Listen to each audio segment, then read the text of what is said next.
turnaround for that access. Really pretty straightforward, and I think probably everybody knows driving out there is fairly flat, and that's where they use the sale as a sale lot for those for Eisman when they own that property. So we're able to use that, plot this out. Everyone will have gas and electric and communications out to pedestals for each of those lots, and they'll all have a paved parking pad for each of those lots. So not only paved street in front, but just very similar to what Parkview First and Second has. We have a paved street and a paved parking lot for each of those. So in a nutshell, that's what I've got. Will the street be raised up too? It will be raised up slightly, yeah. As you go to the east, it'll be raised up just as we terminate a little bit more. And then further back to the preliminary plat, where that street goes and heads north, that will be quite a bit increased fill brought in to get with the floodplain. And that's why we elected not to do that right now and wait for coordination with the city. So instead of filling ours, and we're going to do that side by side. So a better product that way.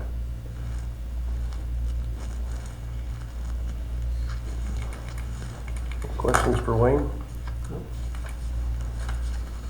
Thank you for coming and explaining.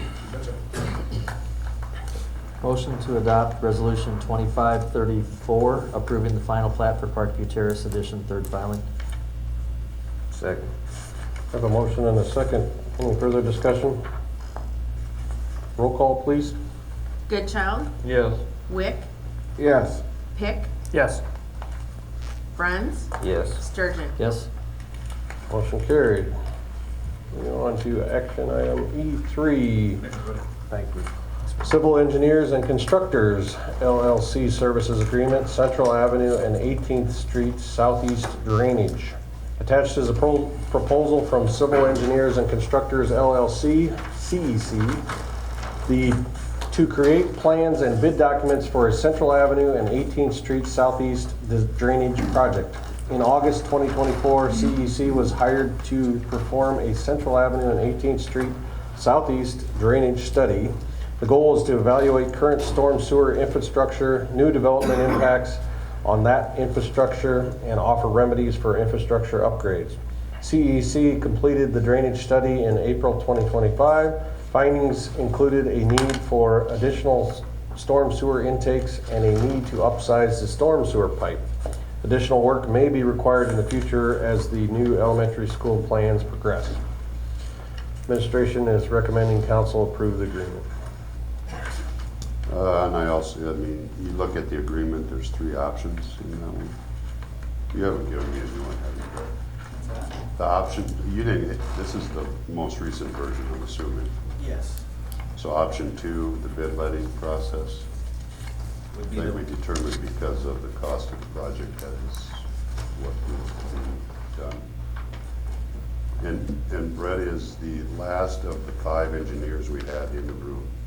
I wasn't going to do a I knew it was rather heavy today. Brain trust back there. there was a group of us, Brett Langley, Civil Engineers and Constructors, 1270 South Derby Lane, North Sioux City, South Dakota. Good afternoon, Mayor and Council. As Jason was saying, the proposal here is to design some fixes that were identified as necessary with our regional drainage study. We kind of found a few spots where there were undersized storm sewer and maybe not enough intakes, with some of those issues all centralizing there at 18th Street and between First and Central there. So this was the most needed, I would say, of those groups of repairs that we found, and this contract is to complete a design and bid out that design for contractors to price for you guys. Yeah, if you notice, that's where that huge detention is at the corner. I think one of the bigger issues, and you can touch on it, Brett, too, is that maybe the water wasn't getting into that quickly enough, and it was discharging back up to a current intake, and then just kind of sitting on 18th Street. So This will alleviate that issue and get the water where it's supposed to be and not sitting on 18.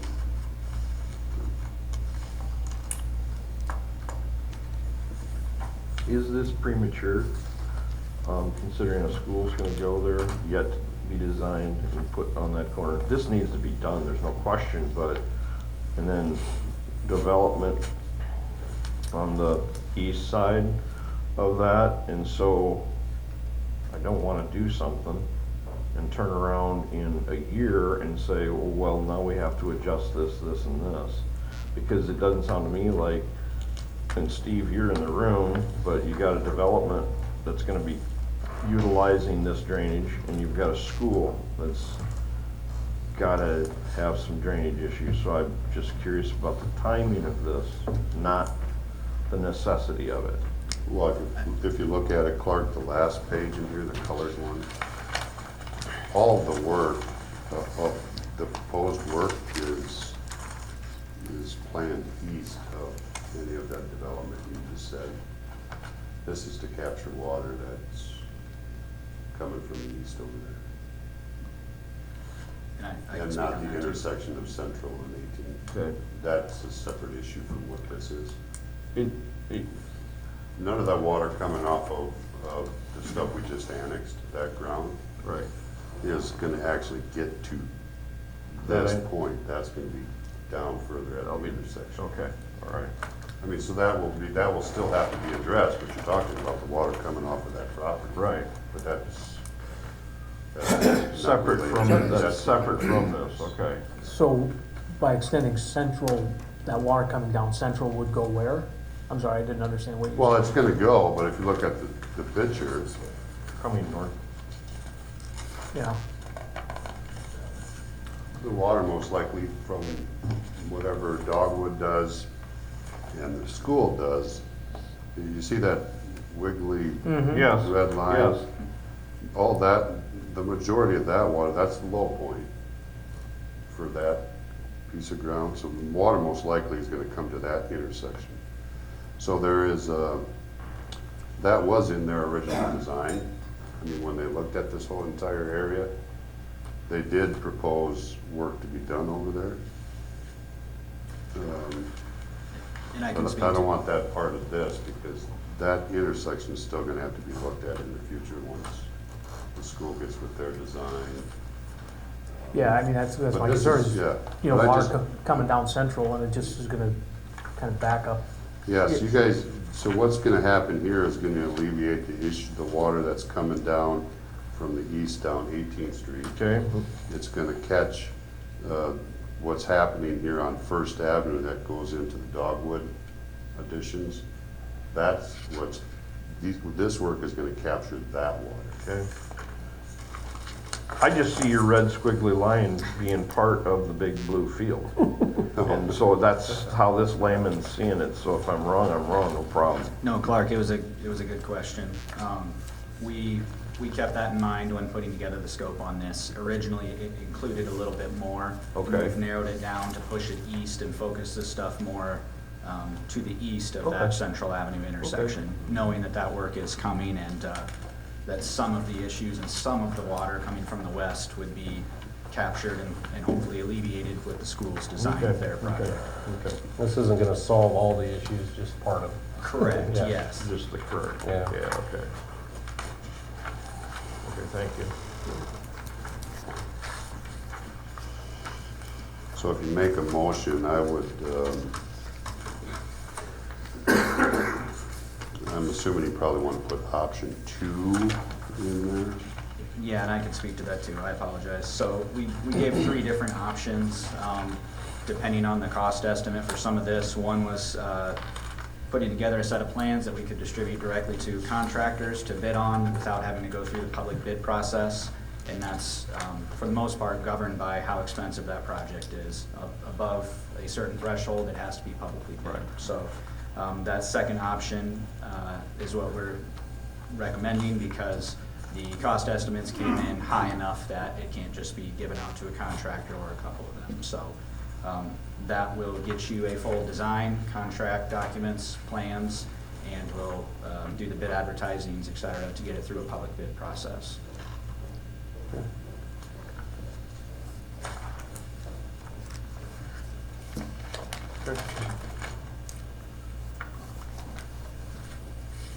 Motion to approve the agreement with Civil Engineers and Constructors LLC, Option 2, to provide plans and bid documents for the Central Avenue and 18th Street Southeast Drainage Project in a not-to-exceed amount of $18,500. Second? A motion and a second. Any further discussion? All those in favor? Oh, excuse me. Yeah. All those in favor say aye. Aye. Opposed? Motion carried. Thank you for coming. Downtown Traffic Signal Modernization Project, E4. At the May 20, 2025 meeting, council rejected bids for the Downtown Traffic Signal Modernization Project. Stanley Consultants have reworked the plans and specifications, and the project is now ready to rebid. The new proposed schedule is August 19, 2025 public hearing, September 9, 2025 bid opening at 3 p.m., September 16, 2025 award, November 30th, 2026 completion. Administration recommends council proceed to a public hearing. The estimate for the project is $1,127,500 to be funded by local options sales tax.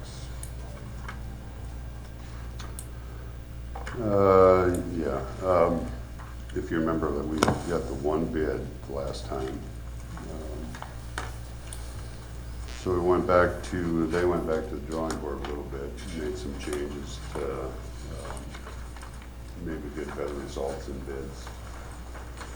And I'll just go through some of the changes they did make. Increase the timeline, the schedule for the project to allow a little more flexibility and a little more time to get product on site. Took out quite some of the lump sum items and broke them down into unit prices. Added some more details to grading sheets to give a little more information to contractors who would bid it, rather than leaving a little gray area for them to where they didn't have to guess on how much work they'd have to do. They've also done some work in reaching out to suppliers and getting a little bigger field of contractors to get on the plan holders list, so increase the likelihood that we're going to get multiple bids this time around. So hopefully it goes better this time. Project is still needed. If you noticed, I think the other day, I think things were flashing again in the stop mode. So hopefully things go better this time through the bidding process. And this engineer is not in the room, so.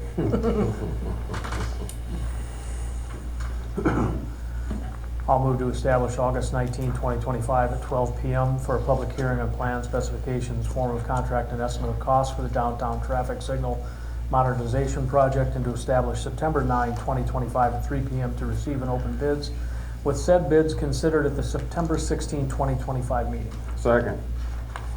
A motion and a second. Any further discussion? All those in favor say aye. Aye. Opposed? Motion carried. Item E5, Urban Renewal Plan Amendment for the Lamar's Highway 75 Bypass Urban Renewal Area. Urban renewal plan amendments are needed when the new projects are added or existing projects significantly change in cost or scope. City staff has been working with Dorsey and Whitney to prepare the required documents. The plan amendment adding the demolition of the Centennial Building is attached. Administration recommends that the council set the date for a public hearing. A consultation meeting with taxing entities will be scheduled for August 28th, 2025 at 10 a.m. This is a typical and required process, like I explained in there. This is to get the demo of Centennial on there so we can use the money generated in the urban renewal to reimburse ourselves for that cost,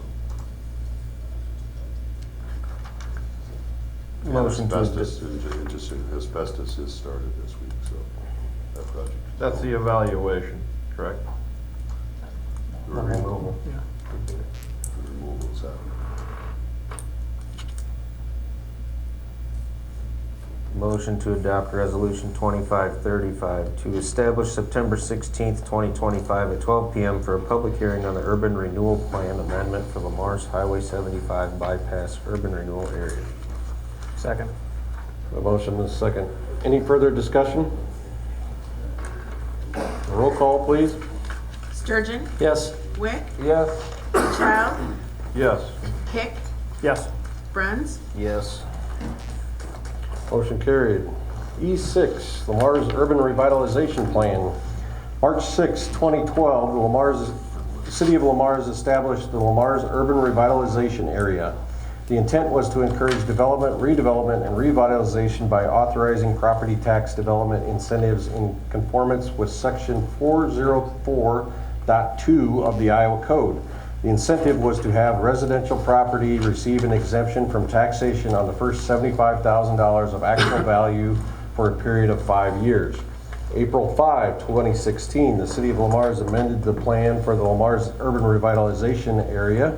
The amendment added that multi-residential property would receive an exemption from taxation for a period of 7 years on 100% of actual value added, and commercial property would receive an exemption from taxation for a period of 3 years on 100% of the actual value added. December 3, 2024, the City of Lamar has approved an amended plan for the Lamar's Urban Revitalization Area. The amendment pertained to Section 404.3D of the Code of Iowa, which declared that school district taxes are no longer exempt from the taxation on residential properties, which includes single-family and multifamily. Attached is the current urban revitalization plan, surrounding communities comparison, and Iowa workforce development tax credit local match criteria. Yeah, so what I put there in that is just the history of where we have been with what we've given from the start of it to the changes in it. So I just added some of the things so you can, the actual plan. And Mark put together, did some research and gathered information on surrounding communities and what they currently do.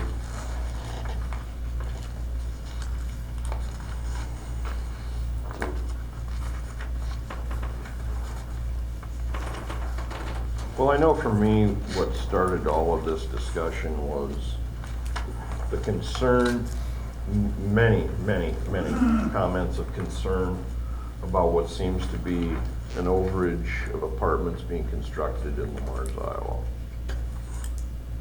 That's where this all comes from. So when the council, which I was part of at the time, set these different incentives for different types of construction, it was based on the needs at the time and what the state allowed us to do. I'm questioning because the last time we had 3 apartment developers come in, and I'm hesitant to stray away from what has been the history of this body in awarding stuff. So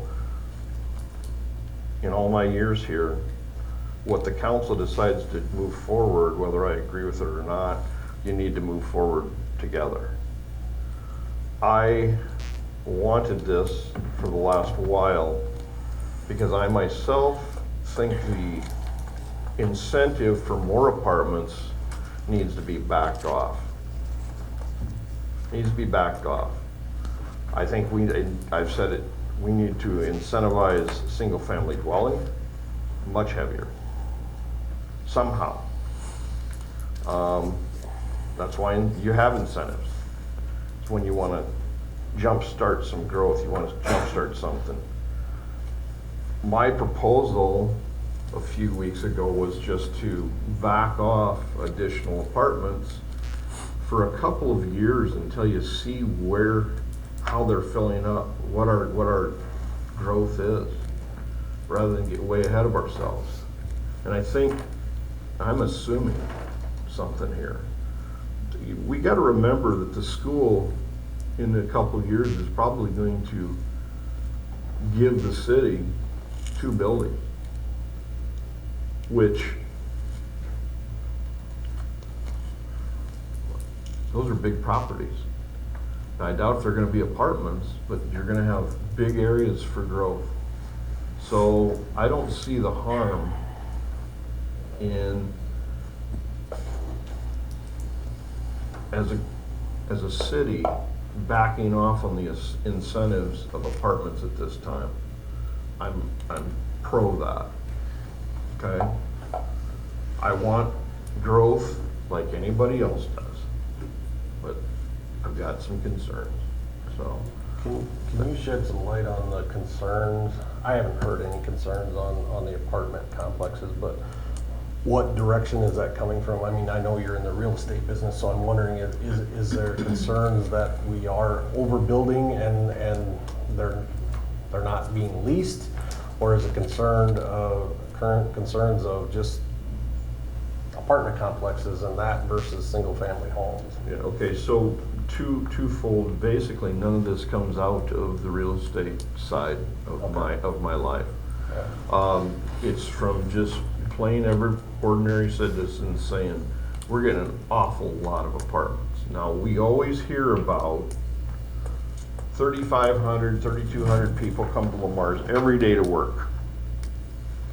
Okay, 1,200, 1,500 leave to go to work. This is now the real estate side. In 18 years, the people that live in Craig, Paulina, Sheldon, Sioux City, Cherokee, Washta, they don't want to live here. Remsen, they are not wanting to live here. So when I hear about we need more living space,